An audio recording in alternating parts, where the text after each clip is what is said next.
Welcome along to the Soda Room. It's that spine-tingling moment where you're actually numb. It was like we had won the grand final. Still, for me, that is the most incredible experience of my life. My mindset is always moving forward, always sucking the marrow out of life. What do you actually like about this music stuff? Because you're pretty angry. On today's show, we're joined by Anna Liptak, who has found success creating a business where she gets to do exactly what she loves, running marathons all around the world and, importantly, taking plenty of people along for the ride, or for the run in this case. But it hasn't been an easy path. Anna was struck down by COVID. She was one of the first victims in South Australia, and her business, Adventure Time Travel, was done. But through persistence, innovation, belief and genuine hard work, Anna was able to get it all back on track and is thriving in business and in life. Anna, welcome along. So good to see you here. Thanks for having me, Soda. I've got to say, you look very vibrant and very happy. Yeah, I think it's the sunshine. Is it? Yeah, I think it's the sunshine. It's beautiful. Brilliant. Well, Anna, your story is amazing, and I really want people to hear about this because what you've done is you've turned a passion into a career. I have. This is great. So if anyone's out there thinking, you know what, I really want to find a job, a career, an occupation that I can love and enjoy, you are the poster girl for that, I reckon. Yeah, I am so fortunate to have found what I love and put it into work. Apparently it's work, but I don't feel like I work a day in my life, but I love working. So let's go back to when you're a young mum. Yes. Okay, so the boys, two boys. Two boys. Were pretty young. You just had your second one. Yes. And you're at a point in life, I suppose, where you pivoted. Would that be fair enough to say? I did pivot, yeah. It was a real crossroads. I didn't realise it was a crossroads at the time. I was working in event management and I'd just done the Prime Minister's awards at the opening of the Adelaide Airport. Yep. And after that I had my son and my husband said to me, why don't you go and do your fitness certificates? Right. And I was a bit dumbfounded at the time because I was working all over Australia on big corporate events. But I thought, why not? Why don't I go and study something that I'm passionate about? So he knew that you loved activity and sport? Yes. And you'd obviously studied before and done marketing and all these things. Yeah. So was it he essentially that suggested? Yeah, Nick said to me, why don't you go and just study something 2 nights a week? I breastfed my first child for 3 years and then I had my second child, so I was basically attached to the house. And Nick sort of gave me a gift and said, why don't you go and study something that you really love 2 nights a week? And at the time I didn't think it was for a job or for work. I just thought it was just to get me out of the house and to study something that I really enjoyed. So it was a gift. So what did you actually pick? What was it? Was it a PT course? Yeah, it was a PT, fitness certificates 3 and 4 in fitness. And how long was that for? 9 months. Right. Just 2 nights a week out of the house. And apart from that, I was at home with the kids. Now, at this point, and as you were growing up, and obviously your brother Maddie was playing at the Crows and that sort of thing, you pretty active sort of family? We were an active family and, you know, fitness was always part of my life. So when I was studying at James Cook University in Townsville, I was sort of part of the running club, part of the netball, and they wanted me to be the social sports captain. So, you know, I was the sports captain at school. So I was always around sport and always loved sport, and I was always kind of good at running, so I'd win all the sports day sort of awards at school, but I didn't make a career of it as such. But Nichols knew that there was this sort of burning desire always for fitness there to was be a important? passion, yeah. So I was always going to the gym or I was running, or if I didn't do exercise in a day, I kind of got grumpy. Right. Well, a little bit grumpy. Yeah, I know, I get that. I think exercise is the best medicine. It totally is. For anything, given the hormones, everything that start surging around your body. I can think that never ever do you do an exercise session and regret it. No, never. And you feel so much better. And especially, I think at that time when you're at home with kids, it's really important for you to have some of your own time. So that's what he was really seeing was, right, you need to do some exercise. I must have been a bit grumpy. And that's how it started. Physically, how did you feel after having your second baby? Did you feel good and comfortable and okay? Well, no. I went off to do this course and I walked in and there was 18, 19, 20-year-olds and I was 32 and was carrying quite a lot of weight. I was quite uncomfortable because I'd always been fit and always sort of felt good about myself and confident. I walked into the first session or the second session, and they did make an example of me being a pregnant woman and why I was, not pregnant, but I'd just given birth, and why I was carrying a little bit more weight than usual. Hang on, how do you mean they made an example? Well, they brought me up to do girth measurements to show why I was carrying more weight around my arms, and it was because I was breastfeeding, of course, but they did make an example of me. And it was, I don't think they didn't mean it to be a bad. It was just an example to them. And I think it's a good example to show personal trainers that bodies do change and that they do have to adjust to different circumstances. So I was quite happy, but it was quite terrifying for me personally because I'd always been the fitter one. But here I was in the circumstance of being the unfitter one. But that moment gave me the drive to get fit. I can understand that because you think, okay, your body's an amazing thing. So obviously when you're pregnant, your body adapts to do what it needs to do to be a mum and to feed your kids. So I can understand why they would have gone, here's a great way to give you a live demonstration, but bloody confronting. It was confronting. And especially 18, 19-year-olds there, and you go, thanks very much. It was really confronting, but they did pick on the right person because I am quite confident. I'm quietly confident in myself. So I actually have quite a good outlook on myself. For someone else, it could have been quite terrifying.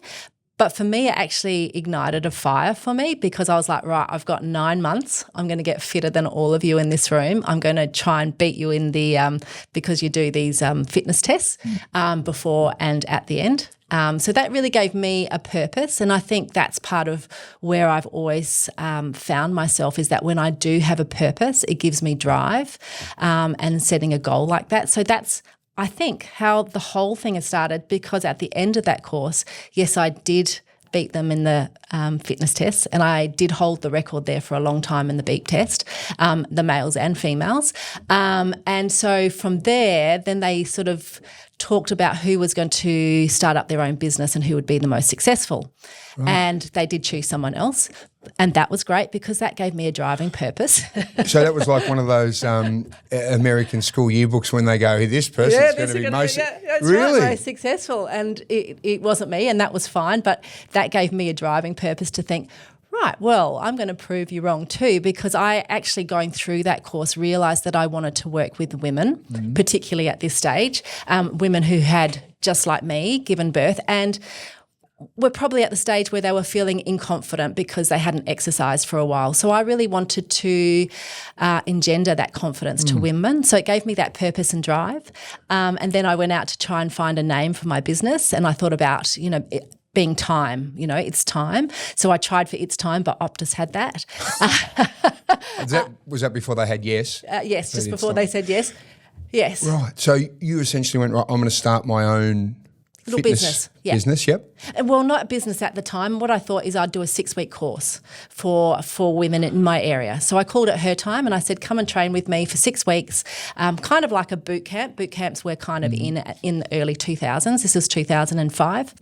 Yep. And I had 80 women signed up with me in 4 weeks. Right. And how did you recruit those women? I just sent out a little flyer. What, in the letterboxes? In the letterboxes. People still used to read their letterboxes. Yeah. And I put it on a few windows and a few cafes, and people still remember that. And I did put a little ad in the messenger. Right. So pretty quickly you've got 80 women? All women. It was all women. It was called Her Time. Right, the marketing, Her Time. Yeah, so it worked out well. Yeah. Optus, Telstra, no one had that one? No one had it. Right. So Her Time, it was a better one because it was actually the market that I wanted. And it started really well? Started with a boom. So 80 people. So I had 40, let's say, in the mornings and 40 in the evenings, and they were committed, and a lot of them hadn't done exercise for a long time.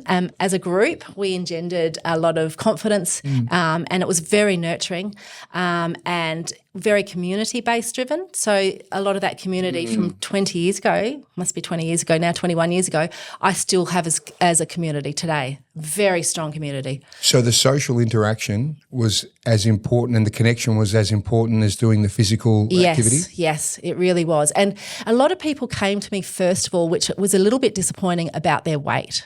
Yep. So people think that exercise is about weight, and I really wanted to get rid of that very quickly. So, if they didn't lose weight in 4 weeks, they were like, okay, well, I'm stopping. It's not working.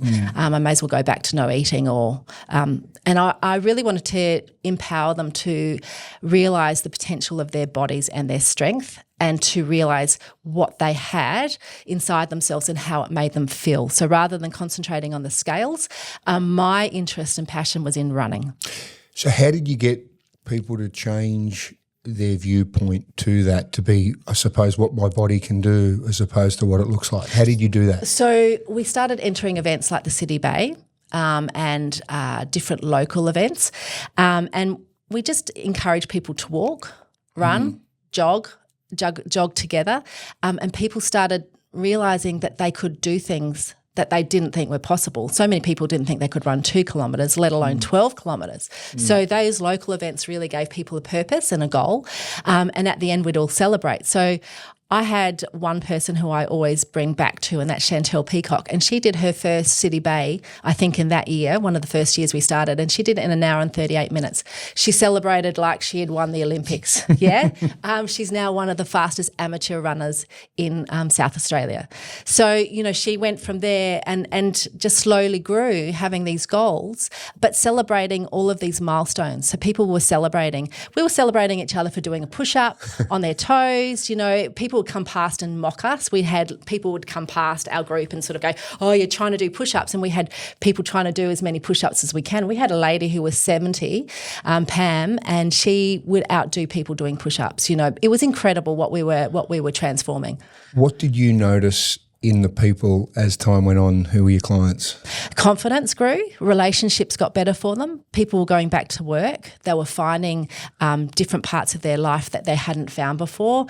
Some people were changing careers, going into careers that they never thought were possible. So they were doing things that perhaps they'd never thought were possible before. And going from event managing and all these different things you were doing, which were amazing things, were you more fulfilled with what you were doing? I was so fulfilled by doing what I was doing. It was incredible. It was like watching, someone's smile go from a frown to a smile like every day. Like I was just seeing hundreds of people transform their lives. It was incredible and such a blessing.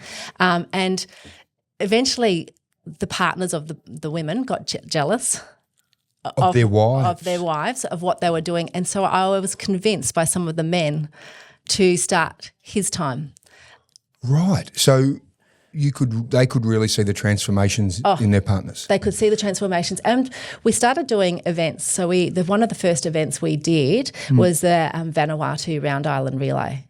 So that we took 20 of us across and we did the Vanuatu Round Island Relay. So that gave us this international component, bigger goals for people, and men were involved now. And it was incredible. That was in 2009. So that was essentially when I was playing with another name, because His and Her Time had been going for 4 years. And so her time became, did you do his time separately, or you got them both together? You men's and women's groups? Or? No, so first of all, I did it separately. So her time was Monday, Wednesday, Friday, Saturday. Yep. His time was Tuesday, Thursday, and then I melded them on Saturday. And how many people were partners of each other? Pretty much most? Pretty much most. I'd say 90%. Right. There were some men that came individually. I was really scared of training men at first, really scared of it, because I didn't think they'd listen to me. But I tell you what, they were so much easier. Very black and white. They did exactly what I said. They trained exactly how I said, and they got results very quickly. Were you seeing the same sort of transformation in the men that you saw in their partners? Yeah, but quicker results. Right. Maybe because of muscle, the muscle ratio, but mainly due to that they would listen. It's funny. I only worked out why birds are called birds, why women are called birds, because you go out in the morning and it's so they talk a lot, which is great. The community is great. Whereas men would come out, they were silent, they just wanted to work, and they'd go. Hammer themselves and go. Right. And they'd injure themselves pretty quickly too, because they'd remember back to when they were like 15 and they could sprint. So it was a very interesting learning curve for me, and I loved it. So you had his time, her time. Yes.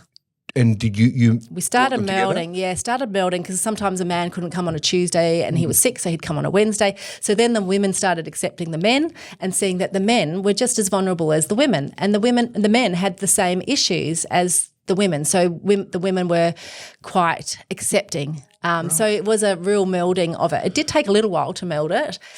So partners were training together. Yes. You were maybe Oh, yeah. you like the best marriage counsellor on the planet. Oh yeah, well, some psychologists said to my people, don't give up. You can give up your the doctors would say, don't give up your training with Anna, but you can give up your psychologist. So essentially, the training was for people, as you said, it was their outlet of mental health. It was incredible. It was for me too.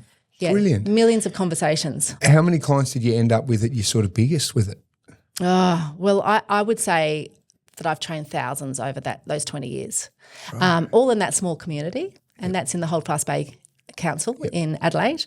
And I would dare to say that I've trained so many people in that area. So essentially around Glenelg Beach and Seacliff, the Hove, ovals and all Oval, those sort Brighton, of things. yes. Yep. So we were very well known to the fireys and the police. We were the red team along the foreshore. So, and that has been a legacy for a long time, and it has changed thousands of lives. And I'm very privy and honoured to be a part of it.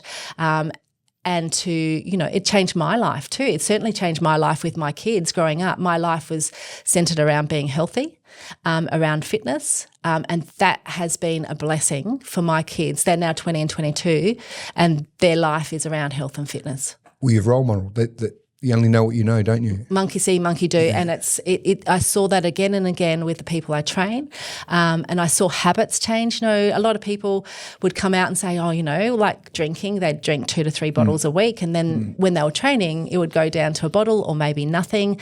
They would sleep better. It would change their food. It would change their diet. It would change their kids. It would change their presence with their husband. It would change their presence with their children. It was incredible. And you with alcohol, you don't drink much at all now, do you? No, I can't. Right. Only because I'm training all the time. Yeah. So it changed my life. So how did you find, what was your relationship like with alcohol, when you were, say, working in events compared to? Hugely different. Event management and growing up in the 90s, alcohol was a big presence. University, absolutely. It's totally different to my kids' attitude to alcohol now than mine was, definitely. But I think that's a change in society as well. We know, and people are so much more aware of their health and fitness now. So for you, for example, if you're running events, there's probably glasses of wine around the place the whole time, and you're interacting with clients and guests and things. So you probably always got a drink to a degree, even socially. Yes. So when you started this process with Her Time and as it grew, what did you discover with alcohol, for example? Well, I realised that I was a role model pretty quickly. I had a chat to my brother actually, and he said, that people are watching you now, like you are actually a leader in the health and fitness field. And I knew I was, so I was quite happy to change my ways, and I did get excluded from friendship groups because I was no longer a drinker, no longer was I a fun person. I was a boring person apparently, but I actually feel like I'm more fun and have more life than I ever have. It's not to say I don't drink anymore, but I, certainly drink a lot less. And the mornings are so much more important to me, running, getting up, having exercise, going for a walk, having those chats is so much more important to me than going out late at night. Did you notice something similar with your clients as well? Oh, totally. Yeah. And I did notice, there were some people who were drinking quite a lot that I could see it filtering through to their children. So they weren't present at night time. And I could see things happening within families that were sending them probably on a wrong pattern, but that had to change because they were exercising, and that did change. I feel like it did change their family and their habits and their routines because it has to. It's pretty tough to run and train with a hangover. Oh, it's awful, and it gets worse as you get older. It does, doesn't it? I find now, if you end up having a few drinks, 2, 3 even 4 days later, you can still feel feel those it. effects. Yeah. And as a 20-year-old, well, you just get up and go to training and move on. So you could see people's lives, as we said, huge transformations. Huge transformations, absolutely. Yes, without a doubt. And, and doctors, GPs were acknowledging this. I saw people, like I had a guy that I was training and he was on heart medication. He actually came off heart medication that the doctors had told him he'd never come off. He came off that, and the Heart Foundation wanted him to be an ambassador to show what you could do through movement and through exercise. I mean, it has been found again and again to be the best medication. Yeah. Exercise, without a doubt. So you do the Vanuatu run, and then obviously having a goal is so important. Having a goal is, as you know, like it gets you out of bed. If you've got a purpose to get out of bed, you'll get out of bed. And having, if I see people running through winter, I know they've got a goal. I know I can get out of my car and say, hey, what's your goal? And you'll get a very interesting conversation, because why would you be running in the rain or the hail for anything else? So, having that goal gives you that drive and purpose to keep going. So what were some of these bigger goals you were setting with your clients? So then we realised these overseas marathons, events, this was a running event that we did, actually gave 100% commitment from people. So when they were committed financially and emotionally, as opposed to the more local events, it was easier to get out of. But these ones where they had to sign up with us. So from Vanuatu, we then did I can't believe the first marathon we chose was the Great Wall, the China Marathon. So was that your first marathon, or did you do Melbourne? Melbourne was my first one. 2011. Yeah, and that was when I was 38. And I came back from that. So you're in the midst of running his and her time. Did you just do the marathon on your own with a friend? Or? Yeah, with a friend, Chantel, who I was talking about before. She came back from the London Marathon. Actually, we were doing the 58K Trailblazer in Adelaide, and she said to me on this Trailblazer, do you think I could run a marathon? And I was like, yeah, no, absolutely you could. I hardly knew what a marathon was. But you'd done this 58K trek? Yeah. Right. And that's up the along the river and up Black Hill. Yeah, going essentially into a Mount hike. Lofty. Yeah, hike run. Yeah. So we did that. And she said, ask me the question. So everything's about asking a question, right? Life is about asking questions. If you don't ask questions of yourself, you'll never, ever know, and you'll always stay in your comfort zone. So she'd asked the question. I said, oh, absolutely. I was training all these people and they believed everything I said. So she was like, oh, great. Anna said I can run a marathon. So she went off and ran the London Marathon. Right. And she came back and she said, oh, my God, Anna, that was incredible. You've got to do it with me. Can you do Melbourne with me? So she ran that in April and we signed up to do Melbourne in October. 2011. 2011. So that was your first marathon? That was my first marathon. Right. So both of you go over? Yeah. Did you know what you're doing in terms of training? Because obviously you great knowledge in fitness and so forth and wellbeing and health. How did you go about training for that first marathon? And for those, many people are aware now, but for those that aren't, a marathon is 42.195 kilometres. It's a bloody long way. It's a long way. It's a very long way. So how did you go about training for that first one? Well, it was really interesting because we didn't have watches, which was our best thing ever. We didn't have the knowledge that everyone has now, which was the best thing that we could have done. We set out 3 times a week and we ran 3 times a week. Our fourth run was on the weekend. We had no idea what we were doing. And I ran a very good marathon, 3:38 on our first marathon. Right. She got herself down from 30 minutes from London. But I think that there's possibly too much information and knowledge out there now. Were you running and training on feel? Yes, absolutely on feeling. Yeah, and it was great. We ran and we chatted. Yeah. We'd chat the whole way. We'd be in the marathon. People would be like, what are you doing? And just chatting and chatting. And we had the best time. It was a social outlet for us. We were both very young mums. So I think my son, 2011, my youngest must have been 6. Yeah. So it was just an outlet for us. So how did you fit training around being a mum with 2 little ones? Well, when you've got a goal, you'll always fit it around whatever you need to do. At that time, I was training 7 times a week in the morning. So 6 a.m. I was training his and her time, my clients, and then I was training my clients at 9 o'clock, and then I was training them at 6 o'clock in the afternoon. And then I had my kids in between that, taking them to school. So essentially I ran at 4, 5 o'clock in the morning. And on the weekends, because we had school sports, we would get up at 2 o'clock, 3 o'clock in the morning. Right, you and Chantel? Yeah. And run for an hour, 2 hours? 2 hours. Well, on the long runs, that was when we got up at 2 o'clock. I remember one morning being in the bath at 1 o'clock. I just got my children really to sleep by about 11. And at 1 o'clock, I was having a bath. At 2 o'clock, it was hailing. And we ran down to Semaphore in the hail. And it was one of the best mornings ever. And we ran back. And then I had to take my son to football. That is amazing dedication. Yeah. So what was the first marathon like? The first marathon, it was hard. Yep. My brother and there was a few footballers. Well, Matt wasn't doing it, but Paul Rouvray, Nick Chigwidden, they were all there. So that was a bit of fun because we had a bit of rivalry and between us. Just so people know, so your brother Matt, orthopaedic surgeon. Yes. And he was a brilliant runner. Yes. Brilliant runner, and obviously played football at the Crows and won the best and fairest there one year as well. But he was an amazing runner. So all those boys you've talked about were all Glenelg buddies. Yes. And all good runners, particularly Nick Chigwidden. He was a quick very little good bugger. runner. Yes. Yeah, right. So they've all gone and run as well. Yes, and Peter Caven. They're all there. So it was fantastic. So we're all on the start line together and they're sort of looking at us like we're not going to do very well. Well, we overtook, I think, Paul dropped out somewhere along the way, and Peter Caven was at the 41K mark swearing at us. As you went past? As we went past. Right. I tried to drag him with us, but he wouldn't come. But Nick had finished. So Peter Caven slayed, at 97, 98 premiership player at the Crows.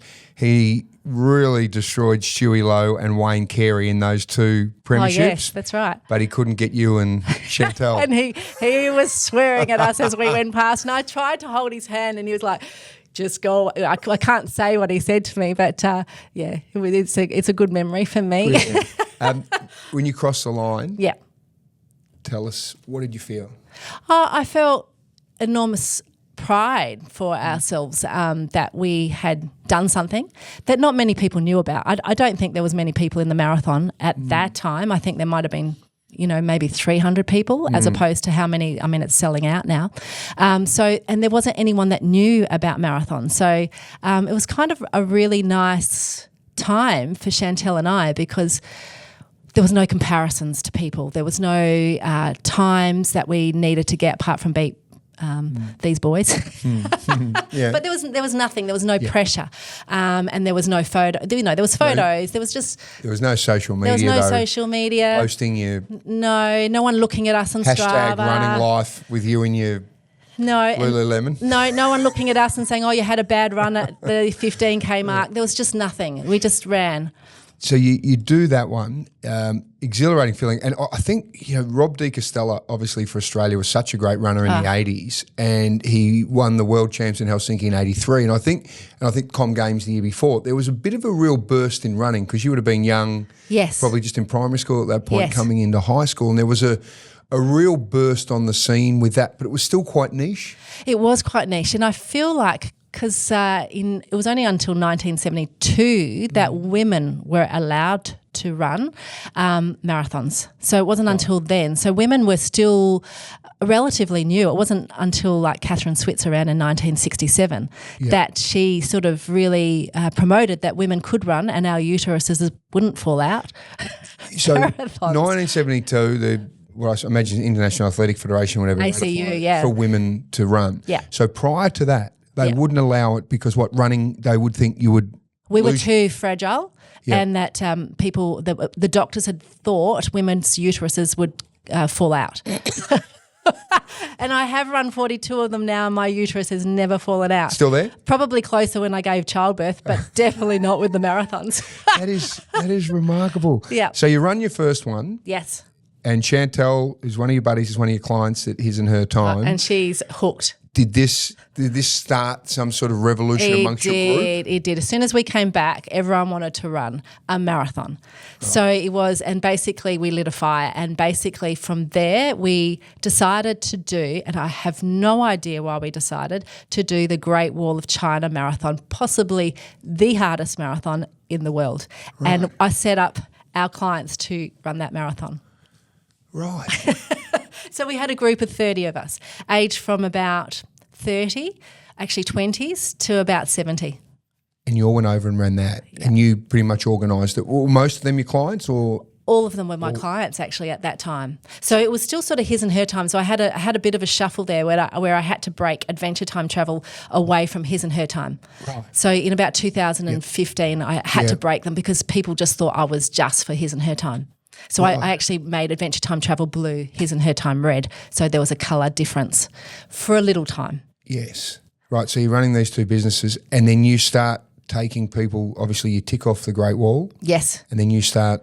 Yes, picking and then marathons around the everyone world. wanted a piece of a marathon. So then we did Paris, we did the New York Marathon, and then I became an international tour operator and an approved international tour operator with the New York Marathon, which means that we could then sell guaranteed entry into this marathon. So for people to understand, some of these marathons are so popular that you've essentially got to go into a raffle or a lottery to get a spot.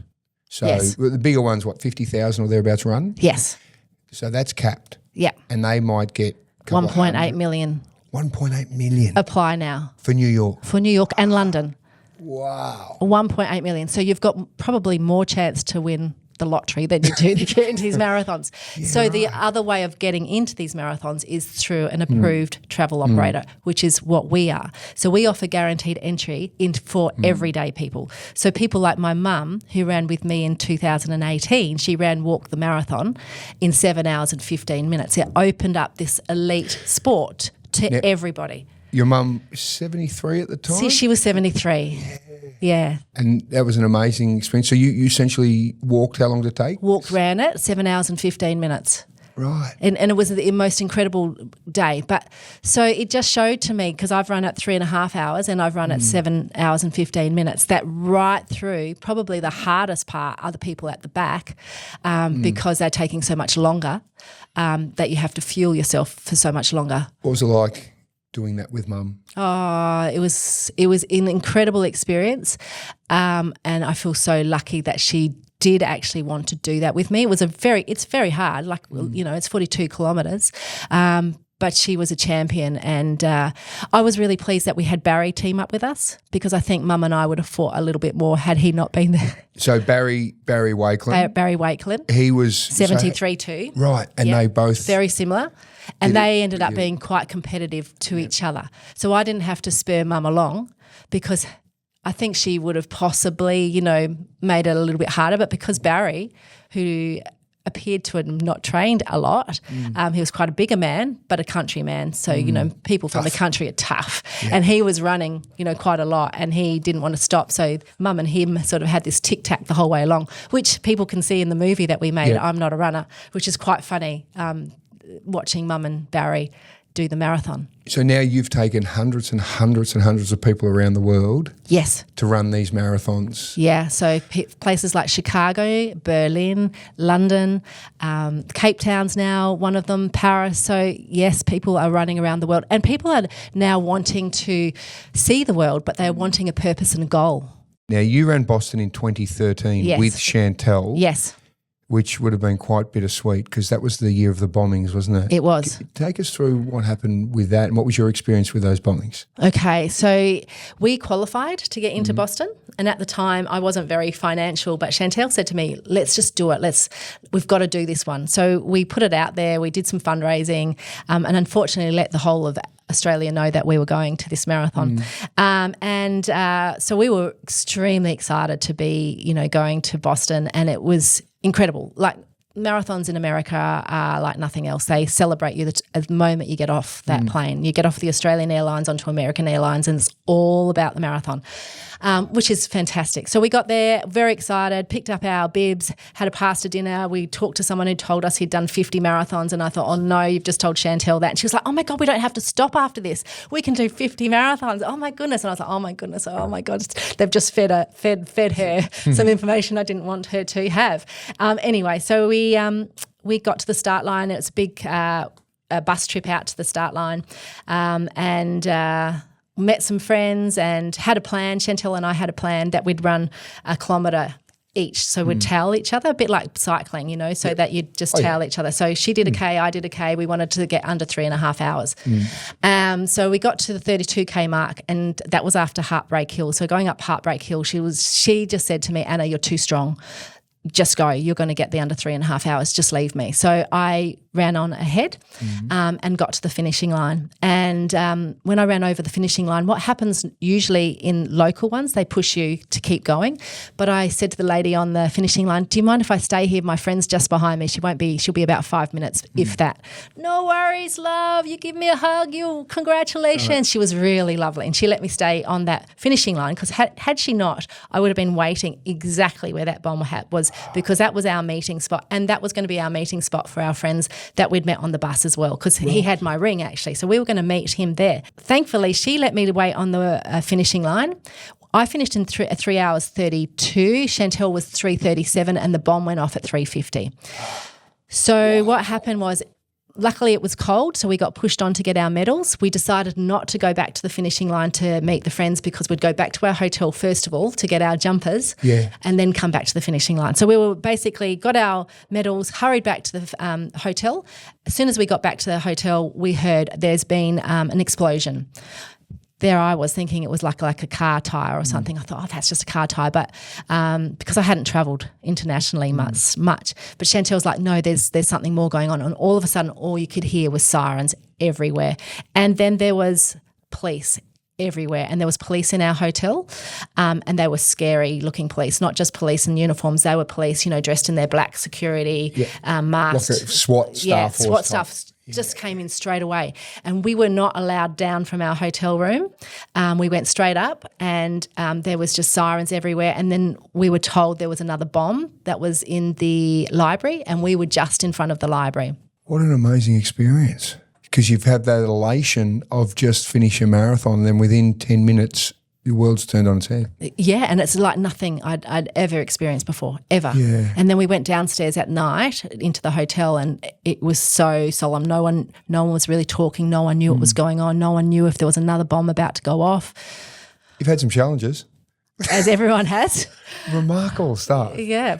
We got out the next morning, and going into that airport was pretty scary. And as we were getting on the plane, the air hostess said to us, you're pretty brave getting on this plane, because if I had a choice, I wouldn't be getting on. And I was like, oh, really? Shit.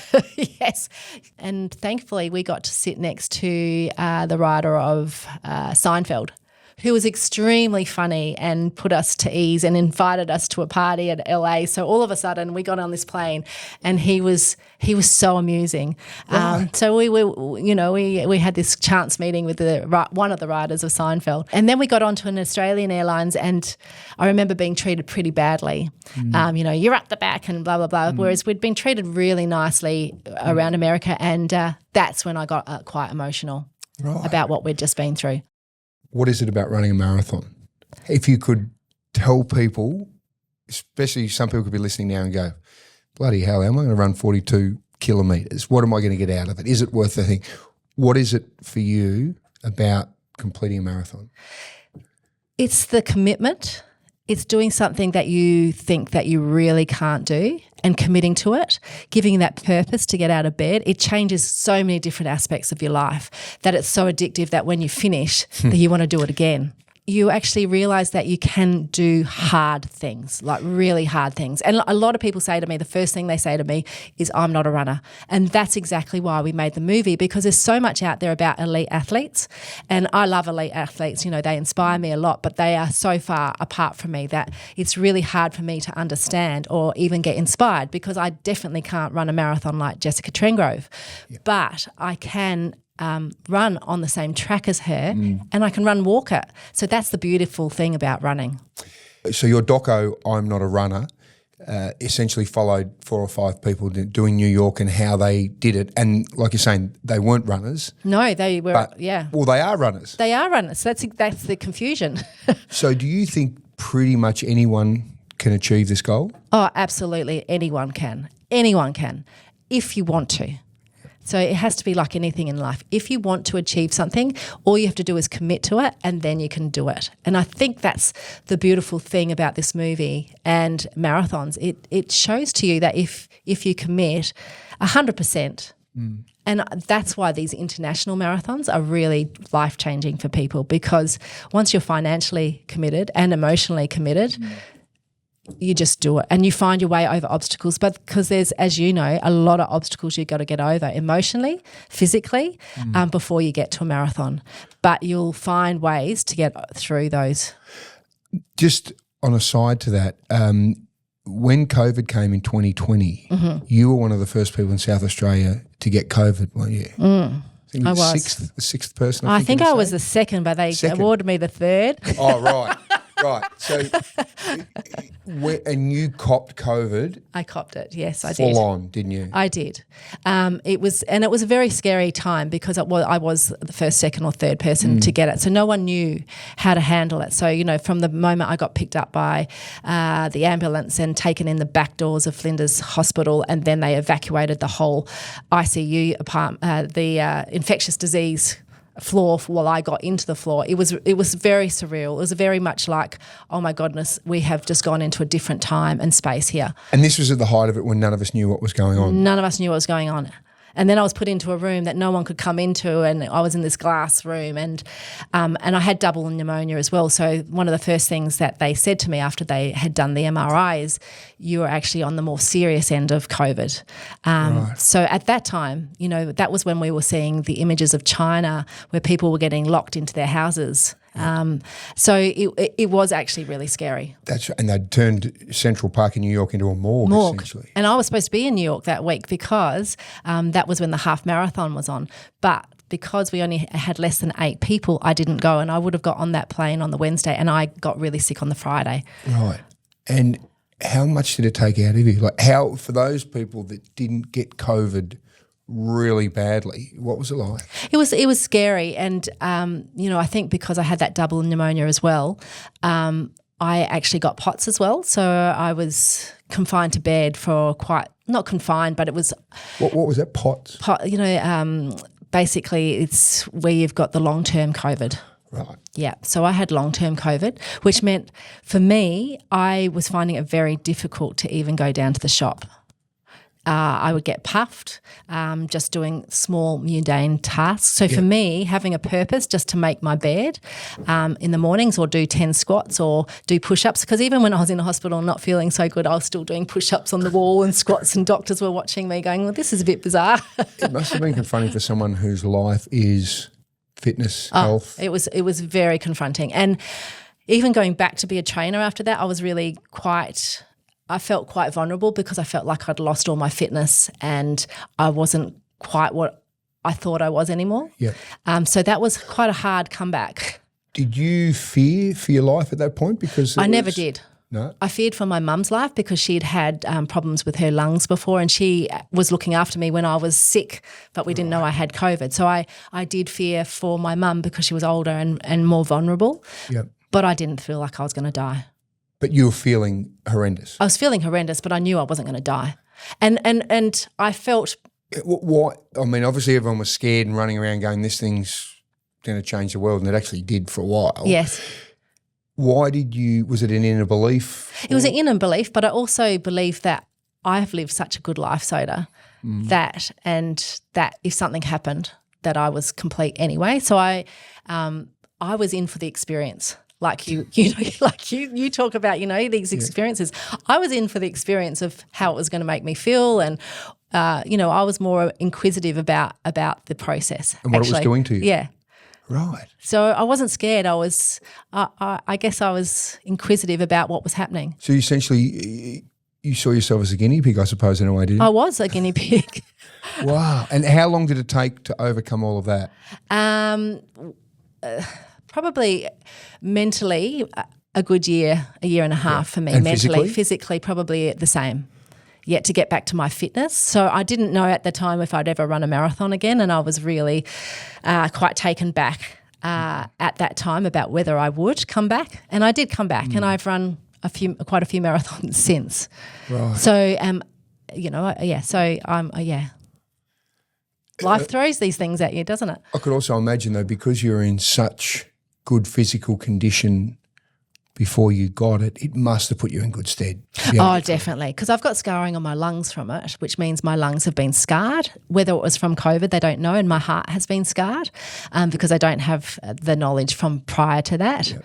And what's the impact of having that scarring in? Well, I haven't had any real impact, I don't think. Although at the moment I'm coming back from an injury and it's taken me longer to get back than it has, whether that's my age or the scarring on my lungs.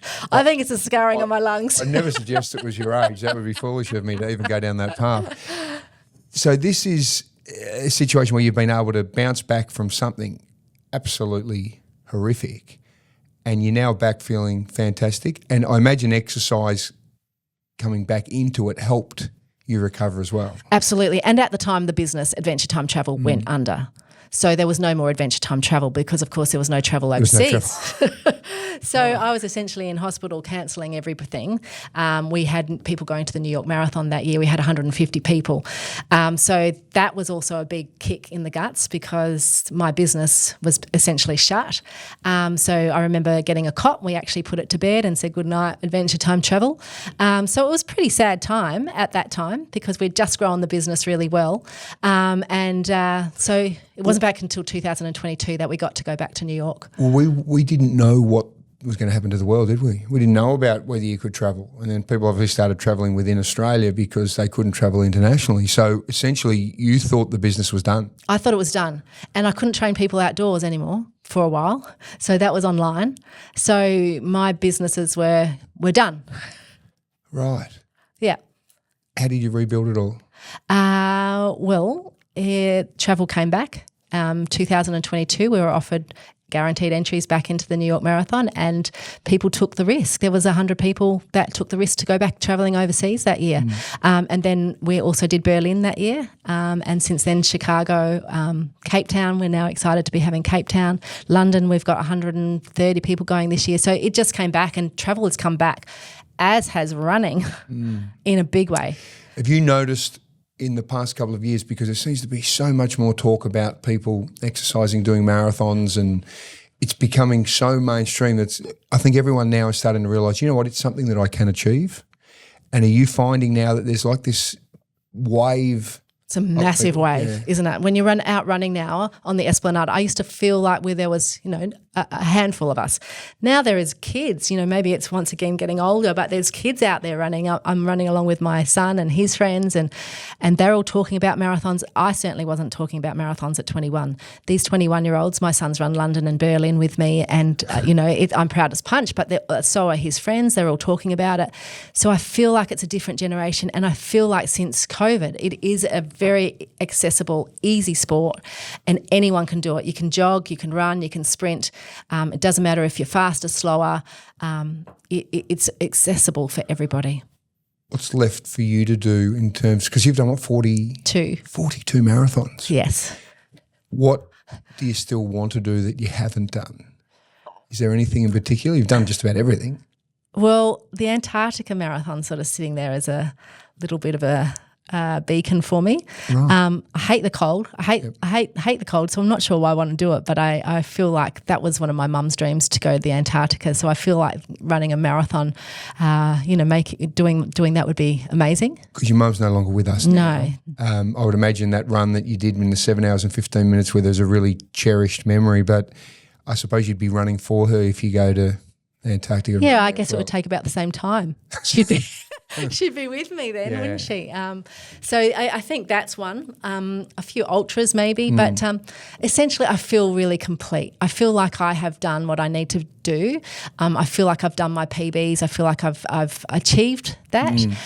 My goal now is to grow the business and to put my energy into everybody else. I used to run and take these groups and be able to run with them, but now I want to take these groups and invest all of my energy and knowledge to those groups so that we are basically quite different from the other international tour operators in that we are runners for runners. So everything about our packages are very different and set up for runners. So I feel like that knowledge that I can give people within my groups is really what I'm there for now. I think New York and London are probably the two marathons that most people know and hear about. As you said, with the lottery system with New York, more than 1 million people, 1.8 million or whatever, want to run it, and only X amount can.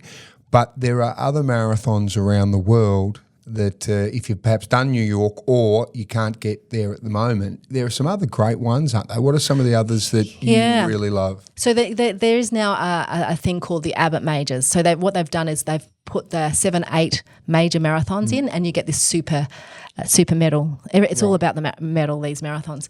So in that there is Chicago, which sells out and is incredible. And I'm hoping you're going to run with me this year, Soda. To Chicago, yeah, that'd be fantastic. That would be good. Yeah. And there's the Berlin Marathon, which is a very different one because it's the European beautiful one, and it's a basically to travel the rest of Europe. So it's a really beautiful marathon, and they wear their emotion and heart on their sleeves in Berlin. Then you've got the new one, Cape Town, and we've got our own one on our own soil, Sydney Marathon, which is incredible too. So Sydney has been there for a long time, like Melbourne, but Sydney's been given that classification as a world major. Yes. Right. So now that's really hard to get into and will become even harder to get into. So we take groups there. Yeah. And we've got Cape Town, Berlin, Chicago. What else have we got? London, soon to be Boston, Tokyo, and Shanghai, I believe, will be the next world major. Right. So Yeah. you can just start ticking them off. Yes. Bucket list items. That's right. So we've got to get you the big medal, Soda. Right. Yeah. So for anyone listening now, and if they've contemplated, I'd like to get fit, or someone like you a few years back has just come out of having a baby and that sort of thing, what would you tell them about, for example, running a marathon? How would you pitch it to someone? How would I pitch it? I guess what I always like to know is why they want to, what their motivation, do they have the motivation? And if they do, but they don't believe it, then they need to talk to someone and just start. And that starting can be just walking. And really what got me through my COVID times and my times with injury like I just have now is keeping on. So keeping that habit going. So for 4 times a week, I still do Monday, Wednesday, Friday, Saturday. So keeping that habit, even if I was walking. So when I was really unfit at that stage, I'd still go out with Chantel and she'd run ahead and she'd come back and I'd just walk, which we're pretty much doing at the moment while she runs ahead of me and I'm trying to follow her down the street. But it's just starting and continuing and believing in yourself and getting people to surround you who believe in you and getting those negative thoughts out of your head. And anyone that's negative, try and remove them from their situation. And you really are who your 5 closest people are. So if you want to run a marathon, then find people who are running or want to run with you. Don't find those naysayers, like find people who believe it. I've had people, and people still say to me, I'm not a runner. Because I'm not an elite runner and I have never run. I've got some close people who laugh at me and say, you shouldn't put yourself out there as a runner. It's embarrassing. And I've run 42 marathons now and, I've run fairly good times for most of them. Yeah. So that's fairly upsetting, and I understand how people feel, everyday people feel, because we're constantly told from media images and media and things that we're not as good as these elite people. Social media. And social media. Oh my goodness. I get stressed running now because I know people are watching. It's stressful. Yeah. And there's images and you run these marathons now and these people look beautiful and their ponytails are swinging. I've never looked at myself. I've never worn makeup running, it's – so I think, just stick to who you are and your beliefs. Surround yourself with good people. Surround yourself with good people, and anything that brings a doubt to your mind, don't worry about it. Well, Anna, thanks so much for sharing your story, because I think you've come up against so much adversity, but that strength of belief has got you through your business essentially folding to now being fantastic adventure time travel. We'll put all the details on the podcast pages and so forth so people can chase that up. But from health battles to all these different things, I think it's remarkable what you're doing, and you're changing people's lives, and transformation is probably the word that comes to mind when I'm thinking about what you've done for all these different people. So keep it up. Thank you. And you are a runner. Thank you. Yes, I try. And to keep running. Hey, you too. Brilliant. And Thanks, for anyone Rhoda. that wants to get on board, you want a holiday, you want to do it with the chance to have a great goal and tick off a bucket list item, get on board with Adventure Time Travel. Thanks, Soda. Thanks for having me. Absolute pleasure. Keep running. Well, thanks so much for listening. And if you love what you've heard, you can subscribe to the Soda Room podcast. You can write a review if you like. and share the show with your friends. Just before we go, a big thank you to our friends at Wavell Hyundai, a family-owned dealership with a friendly, experienced team who genuinely care about their customers. Wavell Hyundai has got the best range you've ever seen. So if you're looking for a family car, Hyundai's range has got you covered. Everyday options to getting around town to big, spacious SUVs like Drive's Car of the Year, the Santa Fe. Comfort, safety and space for the whole family. Go and visit the team at Wavell Hyundai. You can find them just opposite the Adelaide Showgrounds on Goodwood Road. Wavell Hyundai, driven by Australian Motors.